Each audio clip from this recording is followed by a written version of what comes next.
Wherever you go, wherever you stay, don't you forget that love is always coming your way.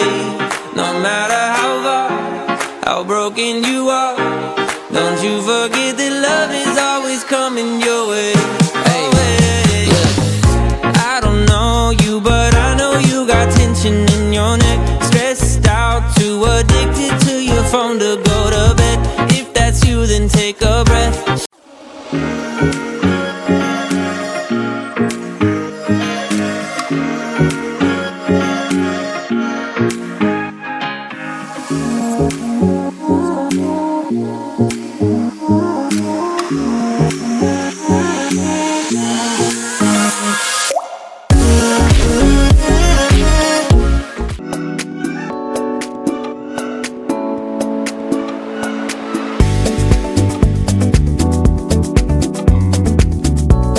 Sejam bem-vindos ao nosso Talk Jus. É um prazer enorme receber você que nos assiste. E hoje nós vamos trazer um assunto de extrema importância para nós discutirmos, aprendermos juntos. E eu já convido você a tirar, assim, sabe, qualquer tipo de amarra quanto ao que nós vamos falar aqui. E para você tentar pensar numa perspectiva de que pode ser alguém do seu lado que padece desse assunto que nós vamos tratar. É um assunto pesado, que nós vamos tratar sobre a violência doméstica, né? A violência à mulher. E às vezes essa mulher, ela é uma amiga sua colega de trabalho, sua mãe, a sua irmã, uma grande amiga, né? Muitas delas precisam de ajuda, não conseguem falar a respeito, outras nem sabem que padecem desse tipo de violência. Então, seja muito bem-vindo e abra mesmo assim o coração, a mente. Nós estamos com convidados especiais aqui hoje. Quero agradecer a presença da Débora. A Débora é psicóloga de adolescentes e adultos também, não é, Débora? Muito obrigada por ter aceitado esse convite. Obrigada, Ju. Nós temos também a Luciana. A Luciana, ela também é da área jurídica, né? Ela é advogada, empresária da RS Elétricos. É isso, RS Materiais Elétricos. Isso. Não é merchan, né, gente? Aproveitar. Influenciadora. A Luciana, muito obrigada também, tá? Por estar aqui conosco hoje. Imagina, uma honra poder estar estreando, né? O primeiro episódio aqui. Estou muito lisonjeada e muito feliz de estar aqui com vocês. Obrigada, Luciana. E também o doutor Renato Dorta. O doutor Renato Dorta, ele é juiz de direito, com atuação no juizado da violência doméstica na comarca de Anápolis, né? Tribunal de Justiça do Estado de Goiás. Doutor Renato, muitíssimo obrigado por estar aqui hoje. Eu que agradeço, eu fico honrado de participar do primeiro podcast aqui. Muito obrigado. Eu que agradeço pela presença e eu já vou começar com o senhor. Tá bom. Nós sabemos que antes, quero agradecer os nossos colaboradores, Oliver e Stolide Acessórios. Pessoal, olha, Stolide, né? Estou usando já agradeço a Viviane por ter cedido essas peças maravilhosas. E a Oliver também, né? Peças maravilhosas voltadas para a linha masculina. Então, agradeço vocês pelo incentivo aqui conosco. Bom, eu comecei aqui, eu puxei alguns dados referentes à ocorrência da violência doméstica. Né, eu tenho os dados aqui de 2023 que fala que a cada 7 minutos uma mulher sofreu violência doméstica no ano de 2023. E eu vi também pela ONU que de cada 3 mulheres, uma sofre algum tipo de violência, né? Nós sabemos que temos a violência física, psicológica, a sexual, a moral, a patrimonial. E nós queremos trazer aqui para vocês uma abordagem, né, assim, mais ampla, porém direcionada para que você consiga compreender os mecanismos de defesa, né, para o advogado, como atuar para defender a minha cliente nesses casos, nessa questão psicológica também, que para mim assim, ela é a fundamental, ela é a primordial a ser tratada nessa mulher. E para isso eu quero começar perguntando ao Dr. Renato. Dr. Renato, eu tenho assim convicção, plena certeza de que são muitos os desafios, né? E quais são os maiores que o senhor enfrenta, né, quando vai julgar esses casos de violência doméstica? Essa questão dos desafios enfrentados no juizado, ela passa por pelo menos 2 aspectos. Um é o aspecto administrativo, que que é a questão da gestão do juizado para a gente conseguir otimizar os processos que lá tramitam e julgá-los com a maior celeridade possível. Nós estamos com uma demanda hoje no juizado de 2.500 e poucos processos. Assim, eu consegui derrubar alguns processos aí, julgar com celeridade, mas ainda precisamos melhorar mais ainda do que já fizemos. E na questão técnica, na questão jurisdicional, digamos assim, o maior desafio é o tempo da audiência em relação ao fato. Quando a gente consegue realizar uma audiência, assim, na melhor das hipóteses, eu não estou falando do período da pandemia, eu estou falando dos casos que ingressam atuais. E quando tem, por exemplo, o réu está preso, aí ele tem prioridade, o processo tem que andar mais rápido mesmo. A gente consegue, de um réu preso, fazer uma audiência com 3 meses, média de 3 meses, de 2 a 3 meses.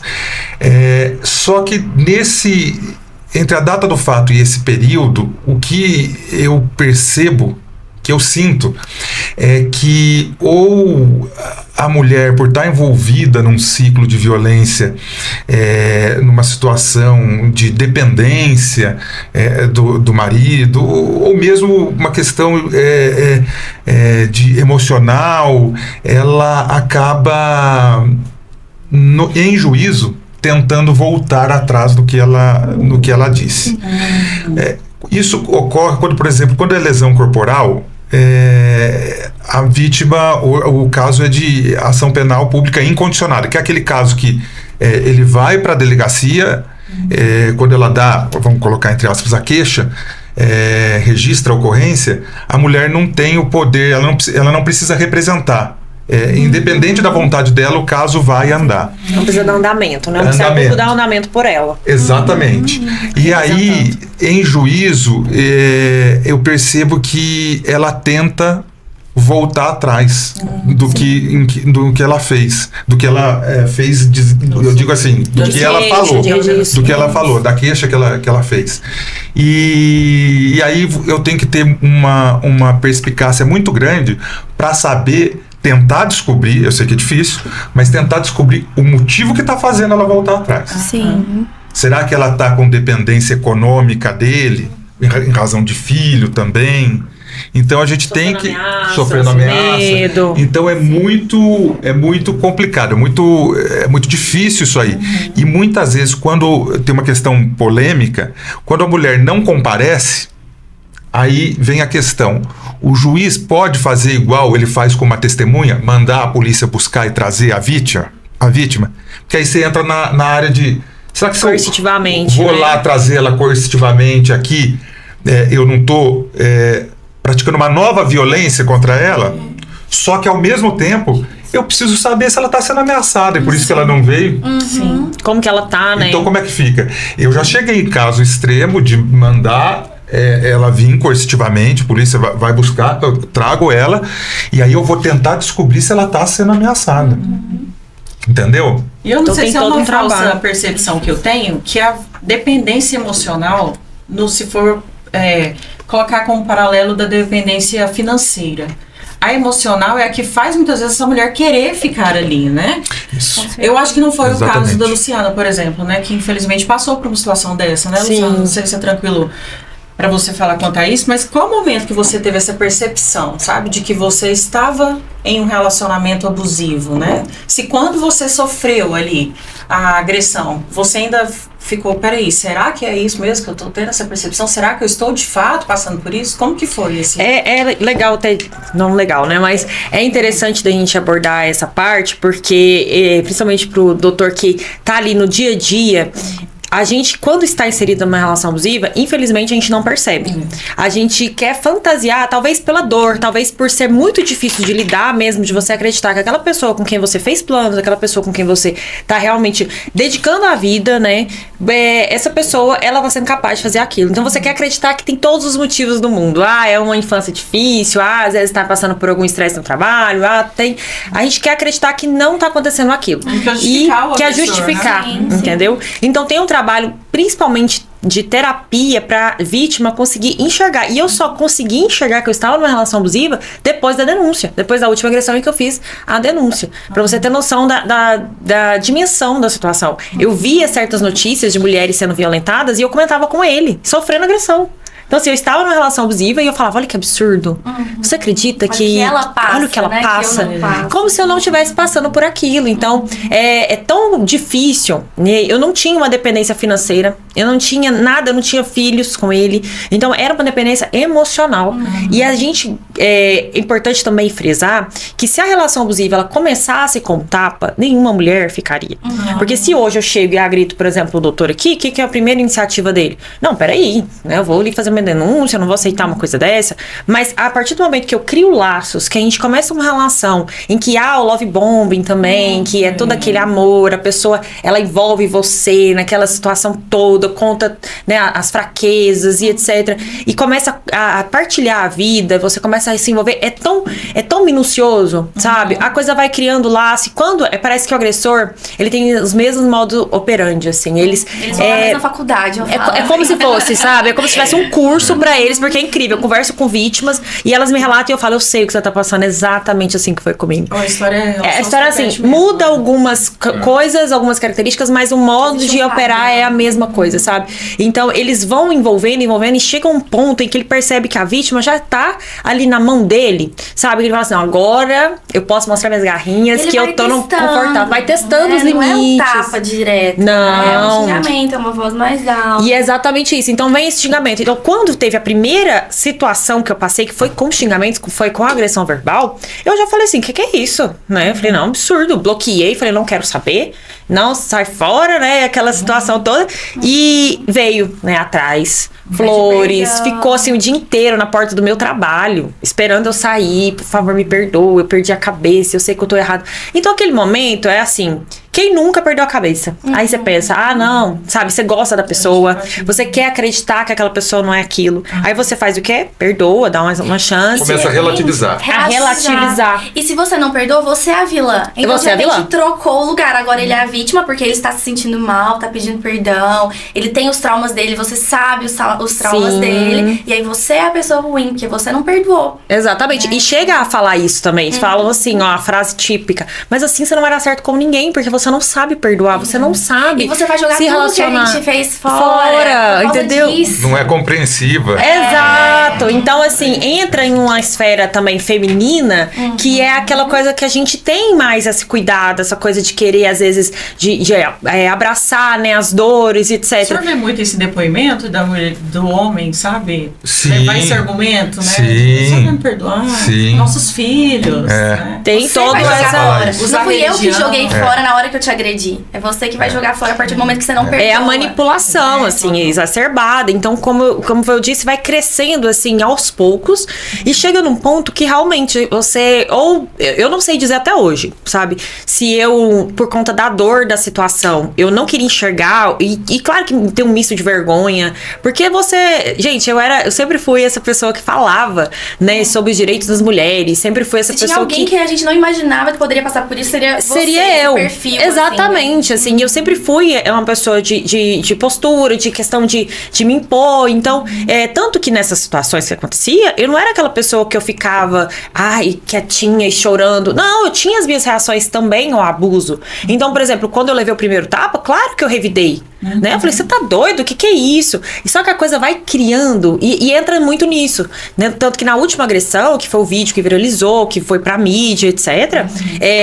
A mensagem que eu recebi no outro dia dele foi assim, mostrando o rosto dele machucado e falando assim, me perdoa, nossa, eu não sei o que a gente fez ontem. Né? E eu acho importante pontuar isso, porque a mulher que tá num relacionamento abusivo, ela também se transforma. Sim. Muitas vezes ela é agressiva, ela é irritadiça, né? Ela é uma mulher que também não se reconhece. E aí ela também começa a relativizar, mas eu também bato, eu também xingo, eu também desrespeito, mas ela não entende que aquilo é uma reação à agressão dele inicial. E eles fazem tudo pra que você saia do seu controle Isso, para que pra isso. tenha É isso uma nas forma suas de mãos. silenciá-la. Ela Muito. fala, mas peraí, eu reagi dessa forma, perdi minha razão. Perdi a razão. E às vezes até que um pouco que perde, porque ela sai do prumo Perde, mesmo, mas né? é uma Tamanha reação. agressão, né? É uma É reação. importante entender isso, né? É. Você tá respondendo, não foi o Há início. uma agressão. Eu tenho um caso próximo de uma mulher que sofre, né, violência doméstica, e o agressor, ele faz de tudo pra tirar ela do controle, e quando ela sai do controle, ele vai lá e grava. Aham. E aí, quando ela fala qualquer coisa no sentido de, eu vou te denunciar e tudo mais, ele fala, aqui, ó, olha aqui você descontrolando. Olha aqui, quem vai acreditar em você? E sabe o Aquele que é vídeo, triste? ela é E a até hoje eu não pessoa- consegui fazer essa mulher denunciar E possivelmente por causa isso disso. se torna uma prova no processo, né, doutor? Na verdade, quando. Contra a mulher, né? Isso. Hoje a gravação ambiental entre duas pessoas, ela não precisa de autorização judicial. Né? Então, isso pode servir como prova, Que foi o meu caso. tanto como quando a mulher grava, quando o homem também grava. Isso serve como prova judicial, sim. Porque não é uma terceira pessoa gravando. É uma conversa das duas pessoas e ela serve, principalmente se for como defesa. Como defesa. Aí vale, a prova é válida. Não que o objeto da prova, por exemplo, a gravação em si, ela não possa passar por perícia, para falar, olha, aqui foi editado, isso aí é outra coisa, mas eu tô falando da validade se tiver tudo ok. E isso serve como uma prova para a mulher pedir uma medida protetiva. Né? Com certeza. Né? Uma das provas Com poderia certeza. ser Mas se um mensagem terceiro do celular. filmar, não pode. Na verdade, se um terceiro filmar sem o consentimento deles, aí já começa A o ter questionamento. riscos. A ter riscos. Eu acho que assim, você exatamente. pode. A gente fala isso no direito, né? A gente pode utilizar, mas tem o risco ali de O entrar risco com é bem recurso, grande. de Exato. falar que aquela prova ela não pode ser utilizada.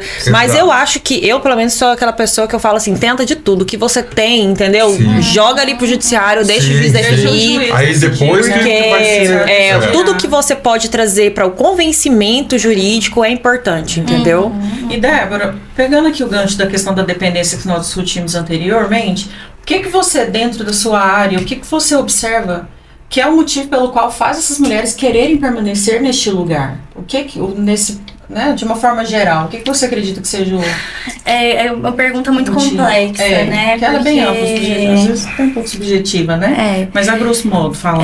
O que faz as mulheres permanecerem numa relação assim?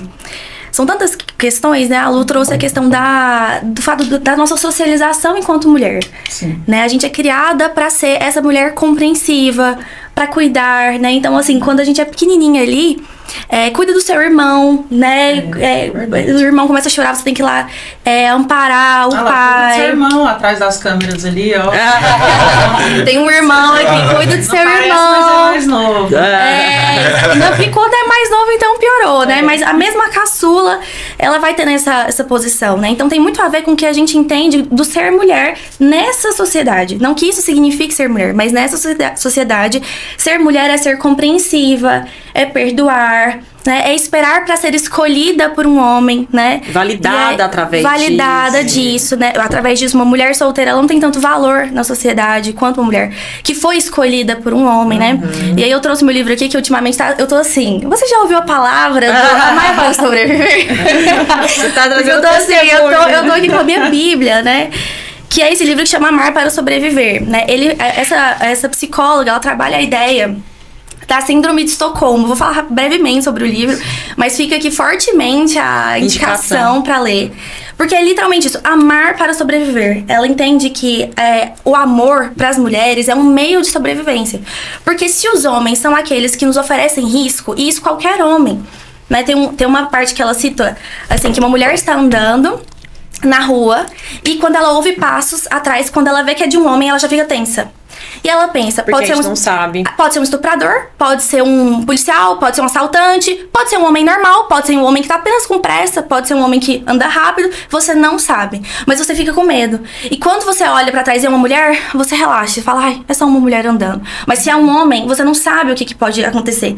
E essa ameaça da violência, não é a presença da violência masculina que faz isso com a gente, é a ameaça. É a ameaça à nossa integridade, né? Porque Sim. quando um homem, por exemplo, vê, vamos supor, O homem também pode sofrer algum tipo de violência, mas o homem ele tem medo de ser assaltado, de às vezes, Isso. né? O nosso maior medo é do estupro. Exatamente. E o estupro seguido de morte, né? Nesse livro ela fala isso. A gente sempre que... violência sexual, né?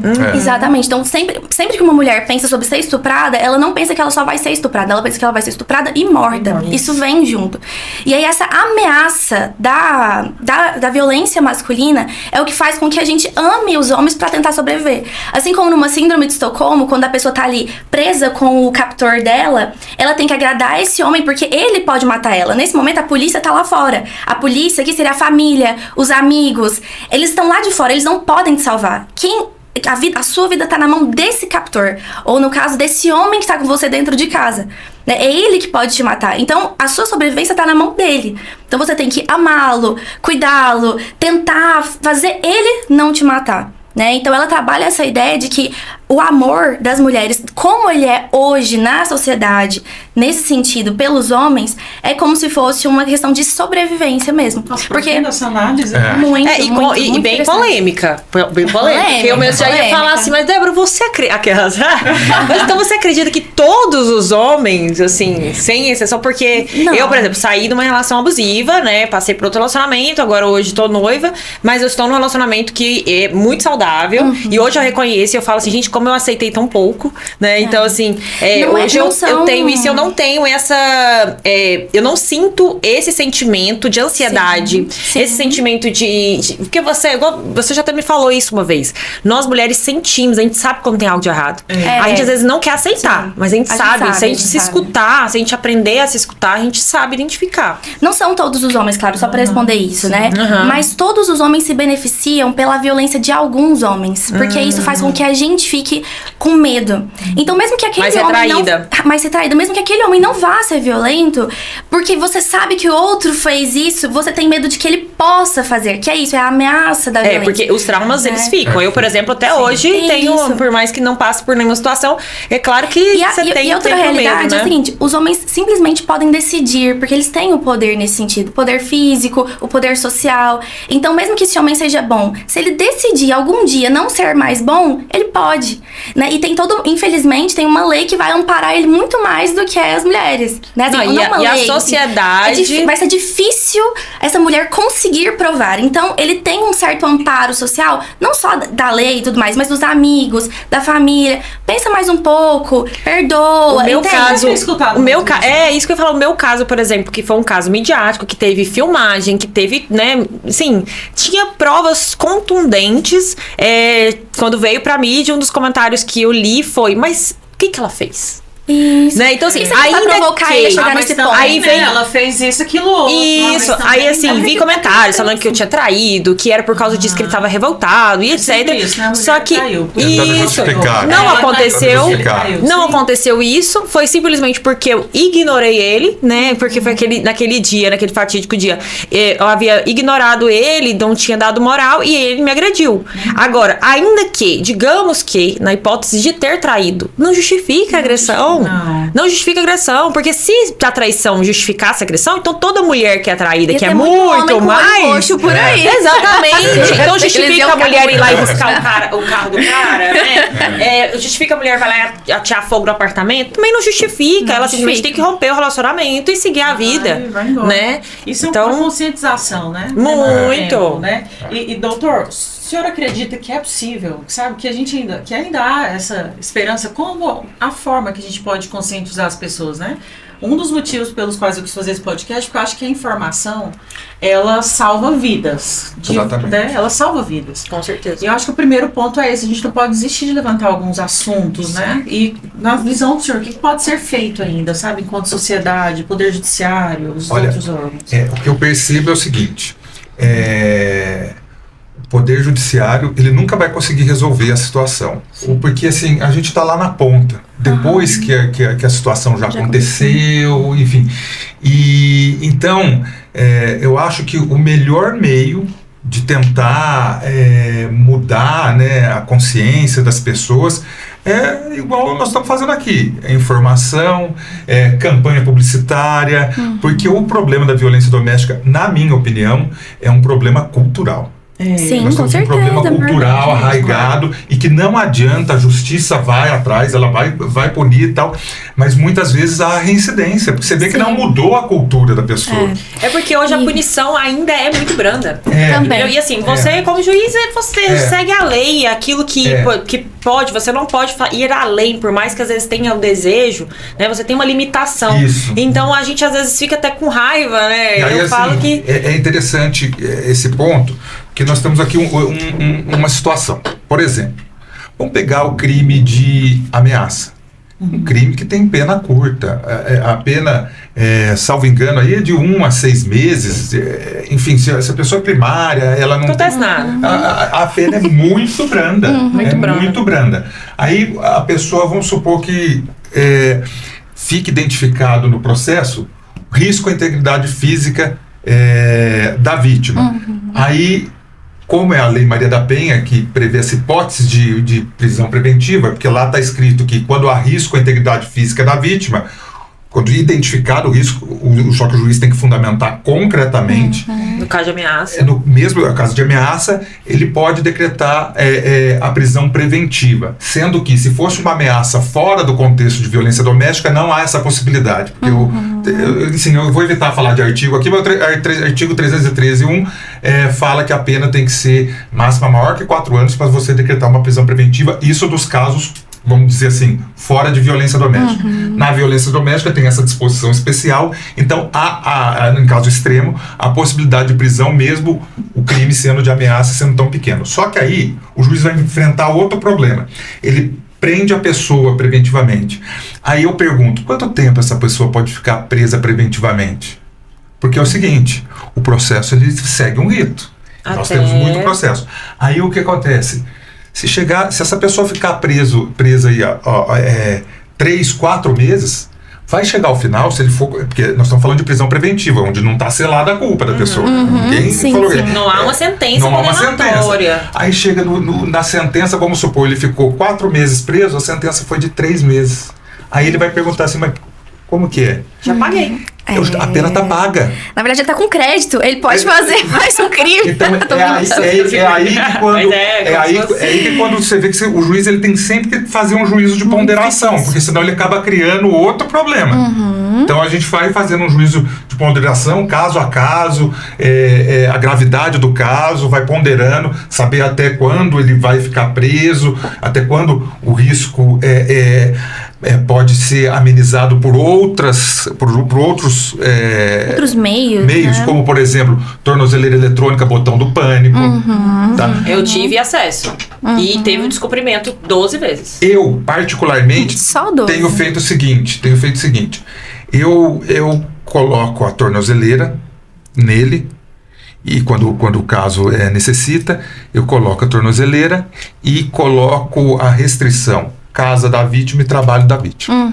Então, se ele aproximar, apita o botão do pânico e a tornozeleira também tem essa vibração para avisar que aquele campo que ele está adentrando não é permitido. Exatamente. Aí eu gosto de podendo até entrar nesse mérito, o que acontecia comigo era que como ele tinha eu morava em Goiânia quando aconteceu o fato, e eu fiquei ainda residindo em Goiânia durante um período, e ele residia aqui em Anápolis. Sim. E aí quando eu vinha nos finais de semana visitar os meus pais, o que ele fazia? A área da casa dos meus pais era proibida, né, e também o botão do pânico era, se aproximasse 3 metros, acho que era 3 metros, apitava o botão, chegava uma mensagem no meu celular, alerta Maria da Penha, né? E a tornozeleira dele apitava pra avisar, você não pode estar nesse ambiente. Só que ele utilizava? Ele utilizava o contrário, pra saber que eu tava aqui. Então o que ele fazia? Perto lá pra ele chegava pra saber, então o que acontecia? Apitava. Eu não ia chamar a polícia porque apitava, parava. Ele só aproximou, passou ali pela redondeza. Apitava, parava, ok. Aí ele fazia o quê? Ali ele já soube, ela tá aqui. Aí o que acontecia de madrugada? Mas ele 2 tava horas. Com tornozeleira? Com tornozeleira. Tá. 2 horas da manhã, 3 horas da manhã, eu dormindo lá, começava a apitar. Teve uma vez, que foi a vez que foi até que foi pra prisão, ele chegou a ser preso por causa disso, que ele ficou dando voltas na casa dos meus pais, assim, por 1 hora. Então eu 3 horas da manhã acordei com o botão do pânico, ele faz um barulho, ele vibra e faz um barulho. Então 3 horas da manhã, acordando a casa inteira, eu principalmente com isso apitando, porque ele estava dando voltas com o carro. E aí eu chamei a polícia já me ligou, porque já envia um Eles comunicado pra polícia na hora, né? Por conta disso, devido ao tempo. A polícia já me ligou, olha, tá tudo bem? O que tá acontecendo? Eu falei, olha, não tá, eu tô aqui, tô sendo incomodada por causa disso. E aí a polícia manda uma viatura. No que manda uma viatura, ele vai embora, sai, né? E a gente juntou no processo, porque como a tornozeleira, ela tem como se fosse um GPS, mostrando onde ele foi, o tempo que ele ficou e tudo mais. Aí foi provado que ele estava ali tentando ainda, de alguma forma, me ameaçar, de alguma forma me prejudicava a violência com você psicológico, porque na hora é o medo, é o terror, exatamente. Então, assim, se imagina se eu tivesse nesse dia saído de casa, estava chegando em casa, por exemplo, fui jantar com umas amigas, estava chegando em casa sozinha, e ele passa e me vê. Você viu que nesse caso ela teve que passar um medo necessário. Porque o botão do pânico serve pra proteger ela, mas estava causando medo nela. Exato. Mas não tinha como ela não ter o botão do pânico também. É um botão do pânico que ele causa. Você entende como é complexo? Mas é necessário. Sim, com certeza. E isso, gente, eu tenho a instrução ainda jurídica. Quantas mulheres não têm a instrução jurídica do que fazer? Entendeu? Exatamente. Então, olha como é complexo e quanto que a mulher, eu costumo falar isso, a violência, ela não termina quando acaba o relacionamento. A violência, ela ainda perpetua em várias camadas. Entendeu? Por isso que, quando a gente fala assim, né, como que a gente faz, então, se é um problema cultural, né? Tem várias coisas, a gente precisa ficar atenta enquanto mulheres. Isso aqui que a gente tá falando, né? As mulheres conversarem com outras mulheres. Sim. Porque essas mulheres, elas ficam isoladas. E elas ficam isoladas, às vezes, não só literalmente isoladas, mas ideologicamente isoladas, porque tudo que ela se alimenta é das ideias desse homem. Sim. Então ela começa, aqui nesse livro ela fala que a vítima, ela absorve o jeito do raptor, né? No caso que ela tá falando de reféns e tudo mais, de pensar.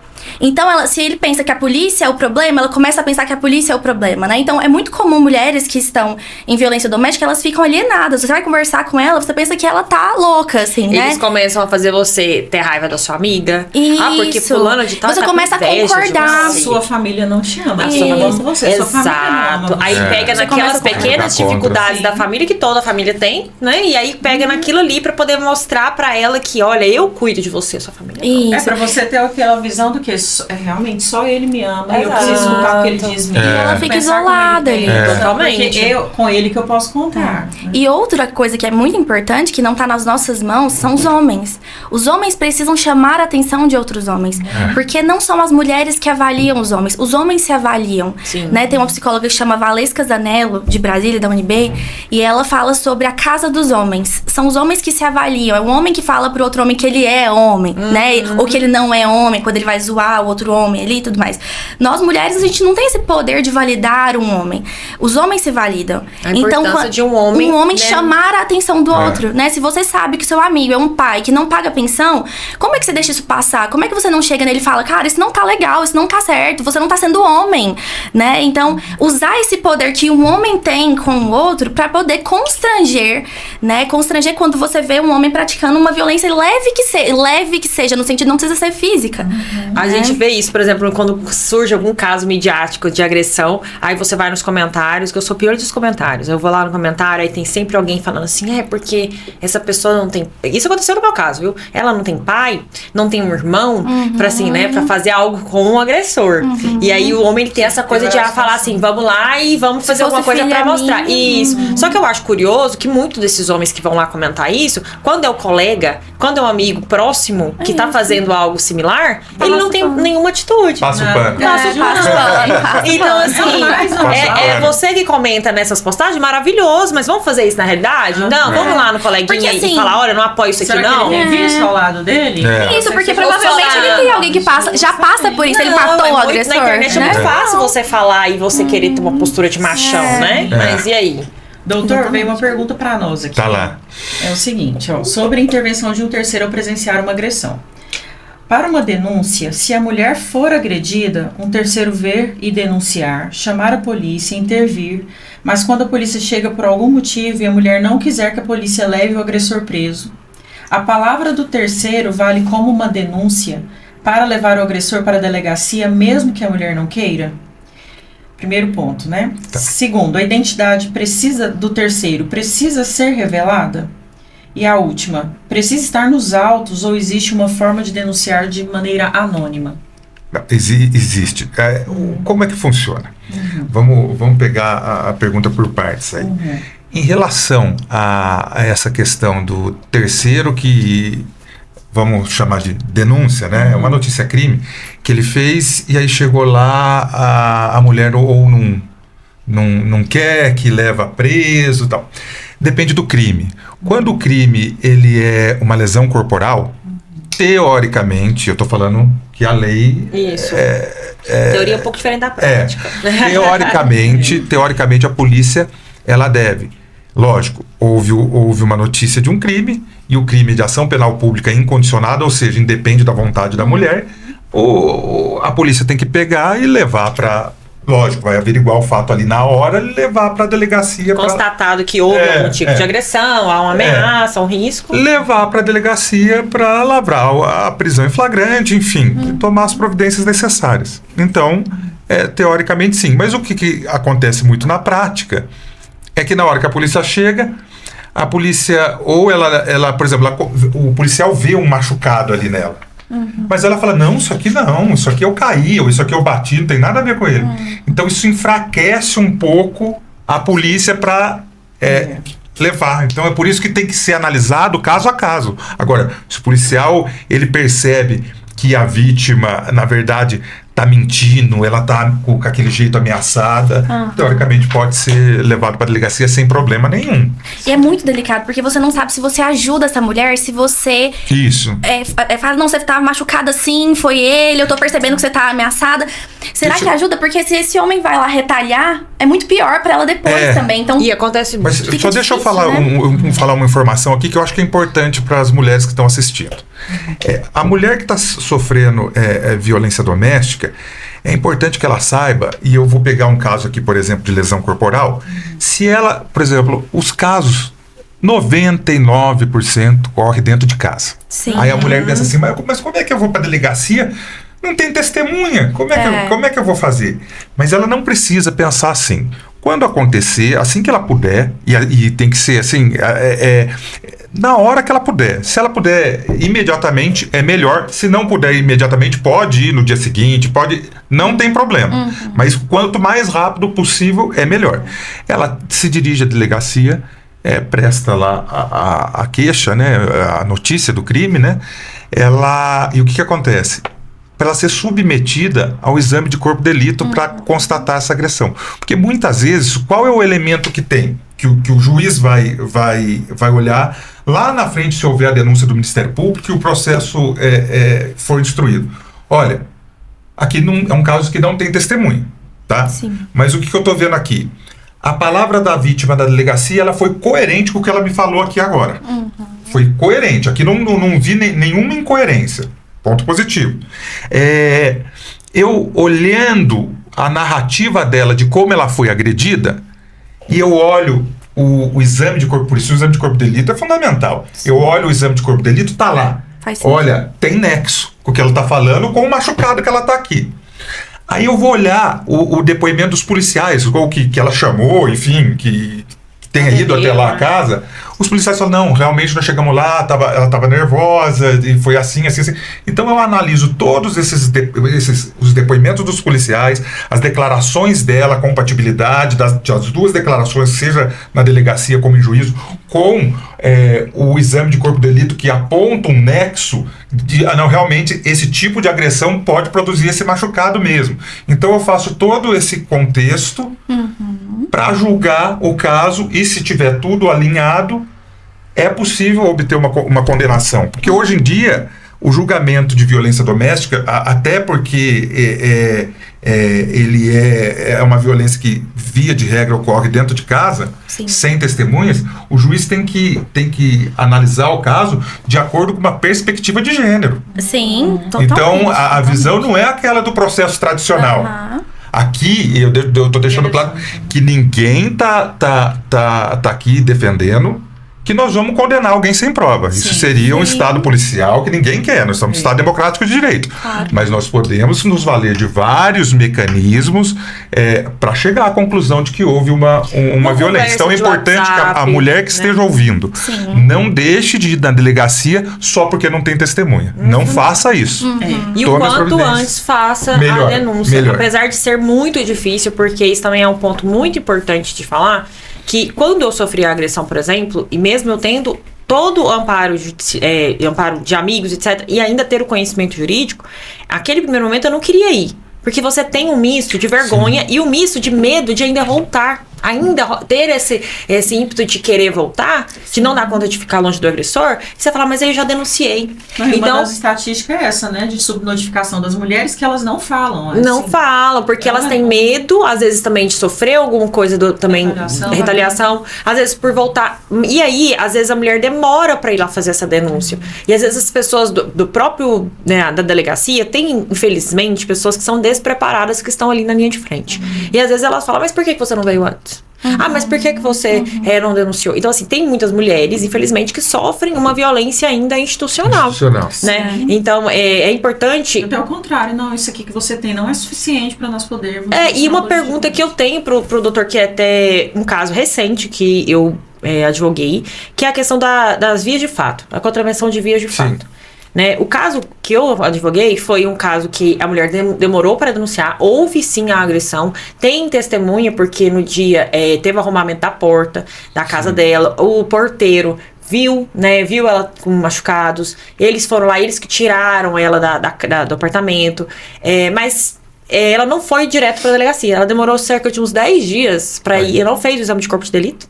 E aí foi lá e deu contravenções de via de fato. Eu tenho essa dúvida do que seria essa contravenção de via de fato. Tá. Vamos pensar em grau. Né? O que é a contravenção de vias de fato? Que está no artigo 21 da Lei de Contravenções Penais. É aquela vamos colocar tudo dentro de um gênero, agressão que não deixa marca. Tá? Porque se deixar marca, deixar... lesão. Aí vira lesão corporal. Então, o que eu posso? Vou dar um exemplo aqui. Se eu puxar seu cabelo, não fica isso marca. não fica marca, não vai ser caracterizado uma lesão corporal. Uma via de fato. Se eu pegar e te empurrar e você bater nas costas, lógico, se ficou marca da lesão, se não ficou, vias de fato. Por isso que a via de fato, ela não precisa nem de exame de corpo de delito. Geralmente, o que acontece? Na prática, agora eu vou falar para a prática, eu falei um pouco da teoria, na prática. Quando acontece um caso assim, na verdade, a mulher foi lesionada. Só que passou o tempo... Não tem mais exame de corpo de delito, ela não fez uma foto. Aí acaba fazendo o quê? Acaba como se fosse subsidiário, virando uma via de fato. Subsidiário, olha, você entendeu? Então acaba acontecendo isso. Estou falando na prática, é isso que acontece que a gente vê. Esse caso mesmo ele foi caracterizado como via de fato, mesmo tendo tido a agressão, porque realmente ela demorou muito para fazer o exame de corpo de delito e ela não tirou uma foto. E aí, assim, apesar do porteiro ter visto ela, assim, que é vermelha e tudo mais, ela não estava sangrando. E para ele, né, ela falou que estava sangrando, mas ele não viu ela sangrando e relatou que não viu ela sangrando. Então funcionaria assim, funcionaria assim, como vamos falar, um tipo penal, né, uma contravenção penal que é subsidiária.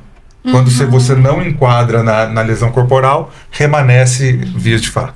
Subsidiária. Nós tratamos aqui da violência física, mas tem uma que eu acho que ela está muito em evidência e pouco falada, até como uma forma de orientar a mulher, da violência patrimonial.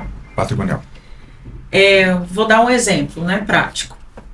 A mulher está ali casada, na confiança, porque assim, não dá para julgar muito uma mulher dentro de um casamento que assina documentos, por exemplo, né? É uma relação de confiança. Ali, na saúde e na doença, faz todo um... Até o dinheiro entrar. Exatamente. Faz todo o juramento. Como é que você não vai confiar no seu marido, né? Justamente. E por vezes o homem te coloca para assinar mesmo algum papel transferindo bens imóveis para uma empresa, por exemplo, né? Um CNPJ que está no nome dele, ou adquire patrimônios e coloca em nome da família, que é muito recorrente, né? No nome de irmãos, de pai, mãe. Para justamente não ter essa comunicação dentro do casamento. Porque assim, infelizmente tem homens que eles, para não terem esse tipo de prejuízo financeiro, eles elaboram um divórcio, né? Para que quando eles forem sair desse relacionamento, sai com menos prejuízo possível. Né? Então, para esses Mesmo casos tendo a mulher colaborando muitas das vezes, né? É, com trabalho Até doméstico tanto, gratuito, não só né? às vezes domésticas, às vezes tem muita mulher que trabalha junto com o homem, às vezes ela tem um trabalho à parte, ela também coloca o dinheiro ali dentro da casa, e mesmo assim, perde. Não, acontece muito isso. como ver, a gente tá sempre nos noticiários, né? O homem não tinha nada, não tinha dinheiro para comprar nenhum lanche para a mulher está ali com ele. Melhorou um pouquinho de vida, já acha que não, agora, né, como se fosse esse livro, troca, né? E vem o prejuízo para a mulher. Muitas vezes a mulher, ela tinha uma vida boa, tranquila, perde esse padrão de vida. Quando vai até a justiça, é uma luta para ela conseguir provar que ela tem direito, sim, àqueles determinados bens imóveis.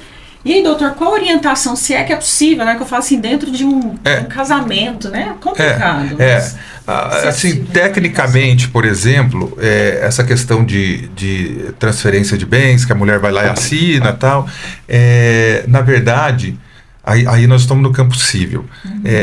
No campo civil, você pode buscar a nulidade disso, demonstrando que houve algum vício no consentimento da mulher. Evidente que se ele pegar e falsificar a assinatura, aí nós já estamos no campo penal, que aí já começa o ato criminoso. Agora, induziu ela a assinar, isso pode ser tudo discutido na seara civil, apontando um vício de consentimento, fala, olha, naquela situação eu não sabia, eu não li direito, enfim. E aí tem que ser provado e demonstrado alguns desse vício de consentimento para buscar a nulidade desse negócio. Mas cabe essa denúncia de violência patrimonial no caso de homens que fazem, por exemplo, adquirem bens e colocam em nome de terceiro para justamente não ter essa comunicação, ou de, por exemplo, colocar isso que ela falou, né, de colocar para assinar, para colocar dentro de uma empresa que só ele é sócio.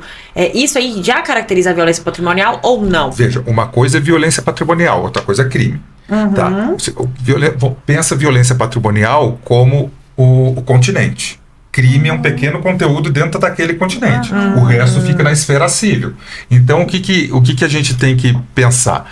Por exemplo, se ele fez todo esse estratagema aí, você vai ver quais as condutas que ele praticou que foi crime e quais fica no campo civil para resolver no campo civil, no processo civil. Agora, porque essa divisão de bens é o campo civil. É o campo civil. Vai reconhecer e vai fazer, mas querendo ou não, ela foi violentada ali, né? Tá, mas aí, a depender da situação concreta, mas aí a gente precisa dar exemplos concretos aqui, pode caracterizar, né, a violência patrimonial e essa violência patrimonial justificar até mesmo uma medida protetiva.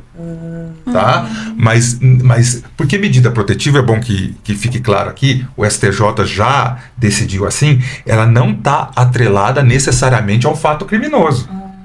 Tá? É por isso que quando você vê na lei, está lá violência patrimonial, está na lei, só que é o que eu falei, é o continente.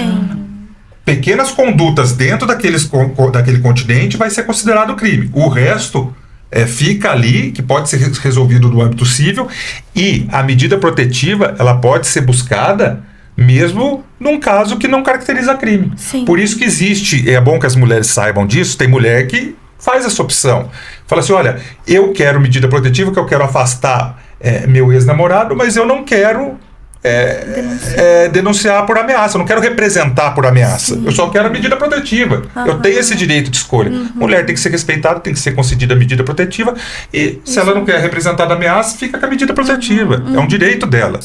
E que às vezes muitos os agressores não respeitam. E tá aí um caso que não vai ter reflexo criminal, mas vai ter a medida protetiva. Então não está atrelado uma coisa. Não cria um processo, né? Não, ela na delegacia mesmo, ela já vai lá e fala assim, olha, eu quero medida protetiva porque ele me ameaçou assim, mas desde já eu não represento. Agora, se for lesão corporal, aí não dá. Aí não tem opção. Aí então ela vai lá e fala assim, olha, ele ameaçou tal, então eu quero a medida protetiva, mas não estou representando criminalmente. É uma conduta que vai para... E o caso de não ser concedida a medida protetiva? Eu vou dar um caso concreto. Outro caso que também tive conhecimento e advoguei, a família do cônjuge ia lá e ameaçava, né, a mãe, ameaçava ela, falava coisas pra eles, xingava, assim, tirava mesmo a paz deles. E aí depois disso, ela foi na delegacia, pediu essa medida protetiva, não só contra ele, né, entrou também um pouco da questão da família, porque era o sogro e a sogra, e aí eles pegaram e não concederam, falaram que não caracterizava, uma violência, nada. Precisa ver o caso concreto, né? Aham. Porque assim, por exemplo, violência praticada, vamos falar ameaça, assim, é praticada da sogra, né, contra a nora. É violência doméstica. É violência doméstica, porque tem sogra. É. Não existe a sogra, né? Direito a gente fala, não existe existe a a sogra. sogra. Então, quer dizer, mas tudo vai depender do contexto. Agora, o motivo dessa briga. E aqui eu vou abrir um parênteses aqui por uma questão importante, que isso foi uma inovação que tivemos na Lei Maria da Penha. Aqui eu vou poder falar de um caso concreto aqui, porque esse caso já foi julgado, senão eu não poderia falar. Mas como já foi julgado, já foi arquivado, eu posso falar. Não sei se vocês lembram o caso da Luana Piovani e acho que era o Dado Dolabella. Vocês lembram desse caso? lembro, Acho que ela sim. empurrou ele e pegou, tava uma gravação. Na época não era tão falado e ela foi tida como. A louca, Nossa, né? ela Hoje foi ela muito. é a loba. O que aconteceu naquele caso? O Tribunal de Justiça do Rio... O caso correu em primeira instância, teve recurso. O Tribunal de Justiça do Rio, se eu me recordo, o que ele falou? Falou, olha, e essa interpretação não vale mais hoje. Mas naquela época ele falou o seguinte, a Lei Maria da Penha, ela veio para proteger as mulheres que estão em situação de vulnerabilidade. Então ela veio para proteger essas mulheres, não todas as mulheres, só aquela que está no contexto de vulnerabilidade. Aí ele falou assim, aqui...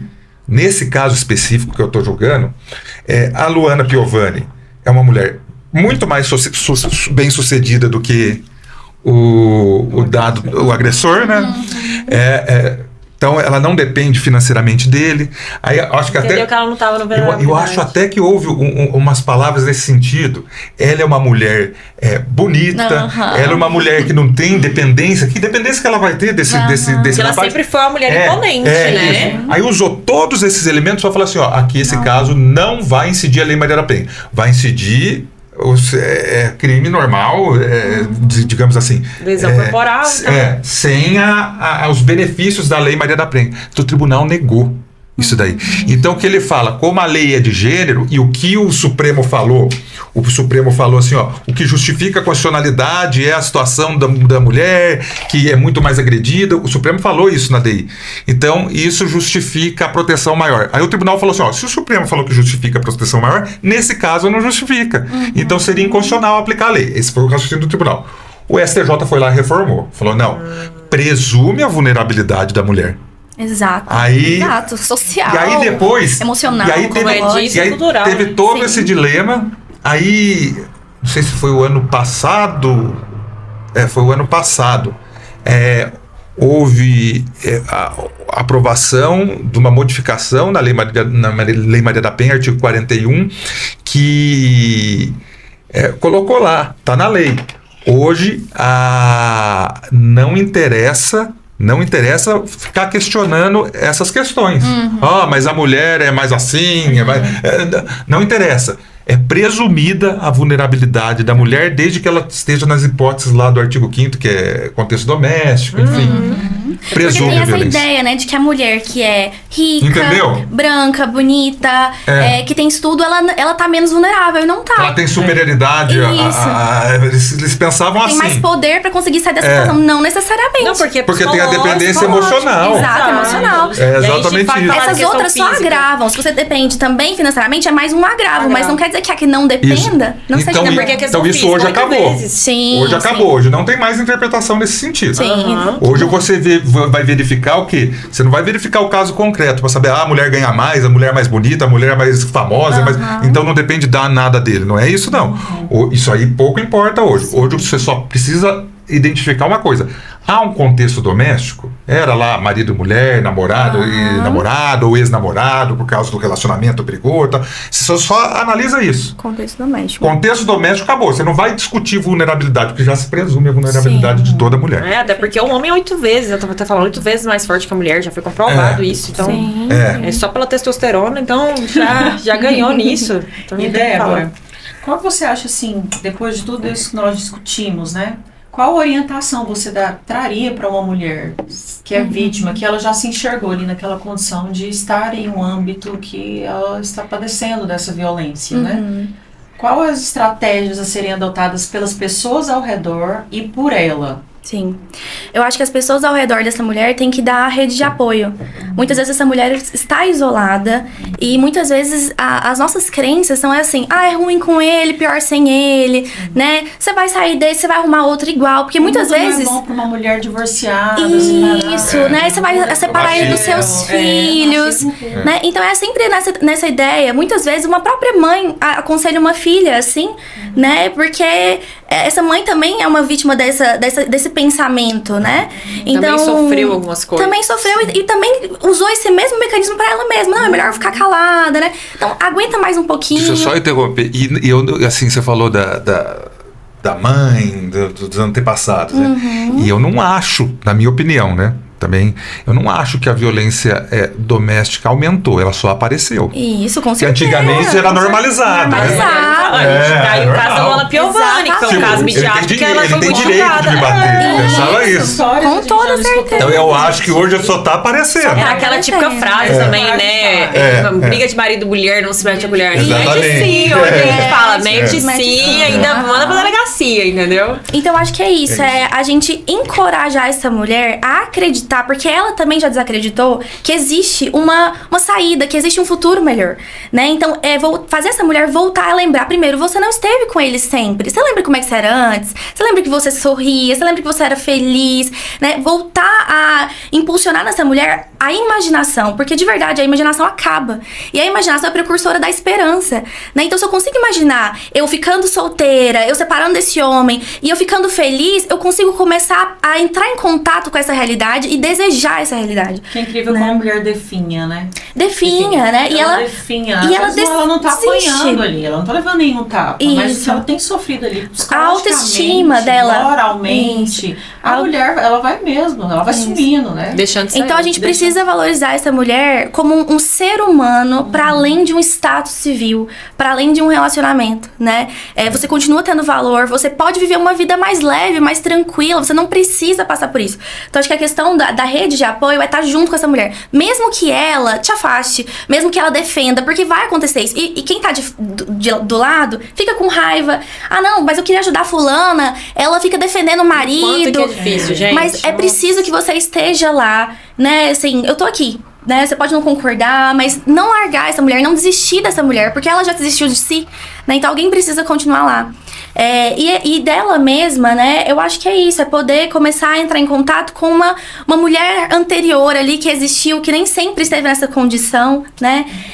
Se for possível, ir pra terapia, né? Porque na terapia a gente vai entender quais são as suas noções de valor, por que você aceita isso, né? Quais são essas crenças também do ser mulher que estão arraigadas. Eu tenho que fazer tudo, eu tenho que dar conta de tudo, eu tenho que perdoar, né? Então a terapia, ela também vai te ajudar a colocar limites, a dizer não, a não aceitar algumas coisas, né? A reavaliar o seu valor. Tem também a terapia social, não tem? Que a pessoa que não tem uma condição financeira, de às vezes... Sim. Toda universidade que tem um curso de psicologia oferece terapia gratuita. Né? Então, para muitas mulheres que não têm essa condição, elas podem ir nessas universidades, colocar lá o nome delas numa lista, né? E quando surge vaga, eles ligam. Então, tem outros órgãos também, assim, que conseguem fazer esse trabalho gratuito. Anápolis tem uma casa de acolhimento, né? Da Secretaria de Assistência Social em Anápolis, né? Tem uma casa de acolhimento também. Então, assim, é preciso que a gente tenha referências diferentes, né? Porque quando a gente entende que é isso que tem pra mim no mundo, então se eu ficar com ele, se eu ficar com outro, é a mesma coisa. Mas não, pode ser melhor. Essa né? questão da inclusive referência, sozinha. Essa questão da opção. referência é uma coisa que pega muito, né? Porque a gente tem muita referência, assim, sobre o que é um relacionamento errado.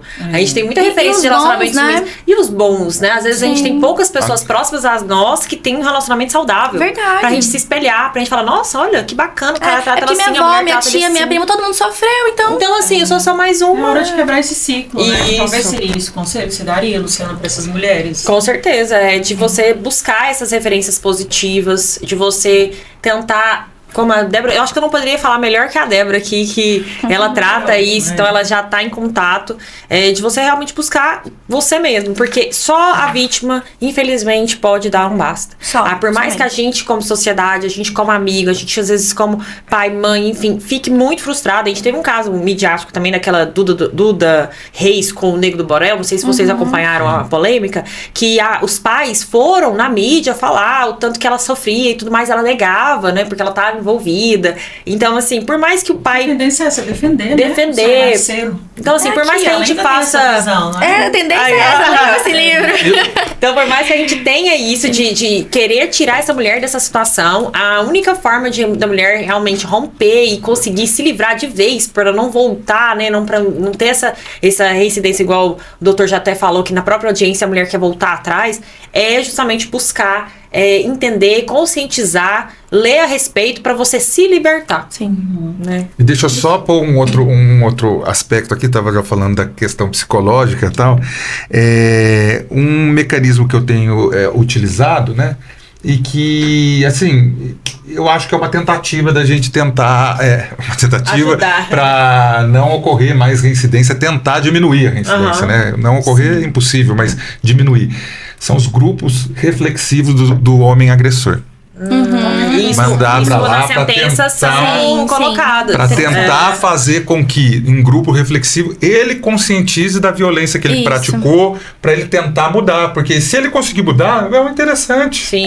Com certeza. Então, assim, é muito bom a gente pensar sobre isso também. Pensar sobre isso. Os grupos reflexivos de tratamento do agressor. Porque muitos homens não conversam entre eles, sentimentalmente falando. E a forma como eles lidam com as emoções é pela agressividade. Né? Então eu acho isso válido também, porque a gente precisa tentar diminuir a reincidência. Com certeza, porque por mais que a gente possa libertar a mulher, a gente se eles não pararem, não adianta. A gente precisa da ajuda de outros homens, a gente precisa da sociedade empenhada como um todo, não só nós mulheres, né? Com toda certeza. Doutora, e assim, partindo já pro final, que orientação o senhor daria, conselhos? Tem alguma coisa que o senhor acha que é importante ser dito nesse momento? O que eu acho mais importante, e aqui falando evidentemente da minha área, né, que já está na ponta depois do que já aconteceu, é a mulher nunca pensar assim, olha, se eu for lá ninguém vai acreditar, se eu não tenho testemunha.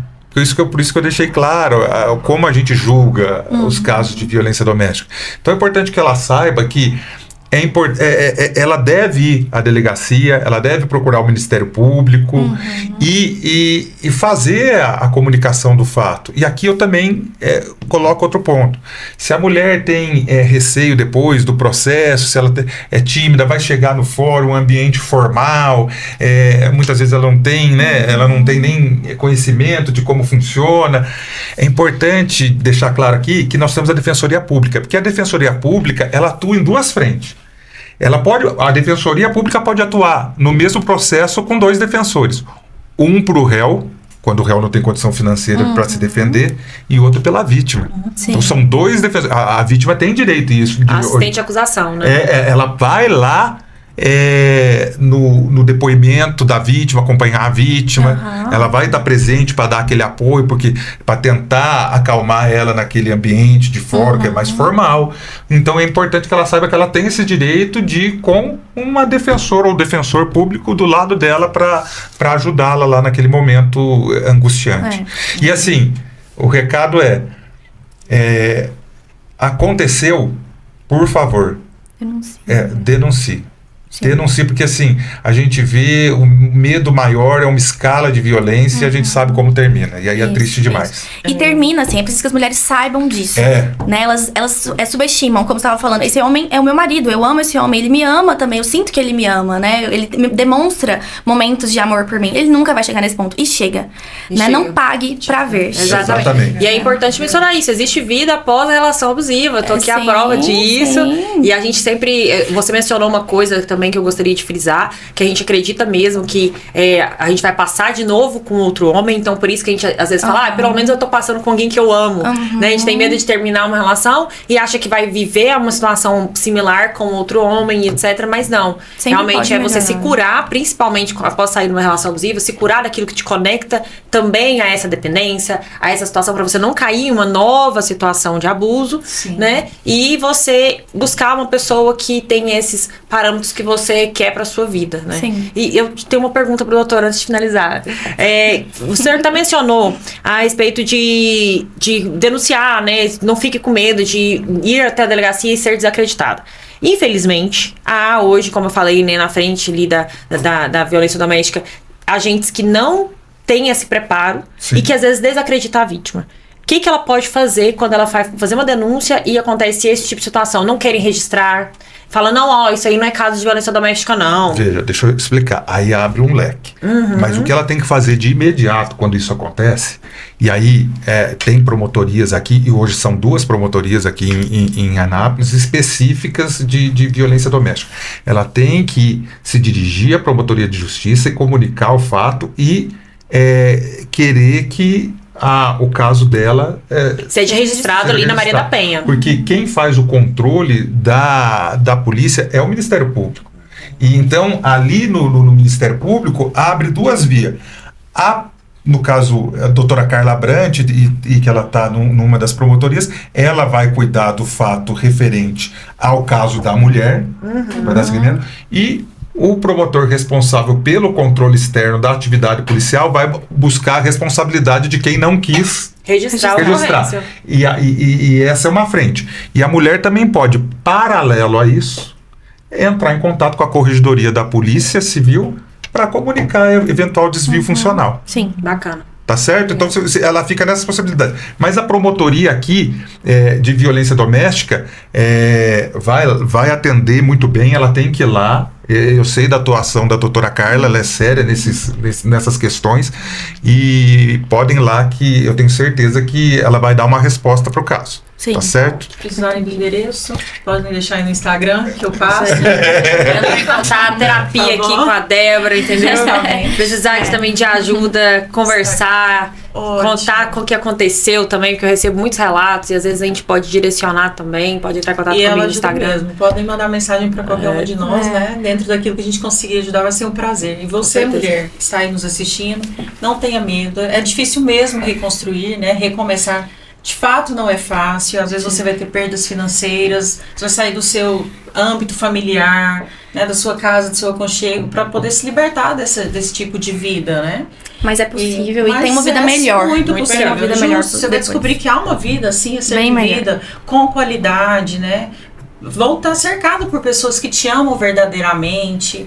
Eu sei que às vezes quando tem filhos, eu acredito que deve haver uma dificuldade maior, mas é possível sim reconstruir. Você consegue, né? Conte com o apoio de pessoas que você ama, faça terapia, né? Procure o Poder Judiciário, a Delegacia, o Ministério Público, Defensoria, tem órgãos à disposição.